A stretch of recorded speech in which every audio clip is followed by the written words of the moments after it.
আসসালামু আলাইকুম। হিট হয়ে গেছে লালমনি। এই তো রনি ভাই এখন হিট করছে। এখন কি করব আমি নিজেই দিশা পাইতেছি না। আমি এখন দূরে আছি। ক্যাচিংটা কে করবে? হ্যাঁ হ্যাঁ হ্যাঁ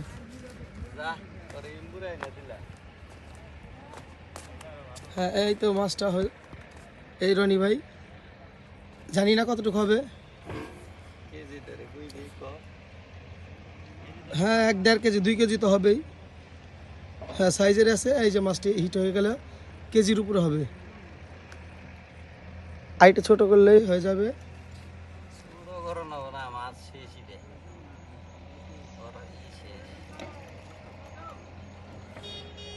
এই যে মাছ, হ্যাঁ এই তো ক্যাচিং হয়ে গেল। রনি ভাই আজকে খুশি। এদিকে একটা হাসি দেন।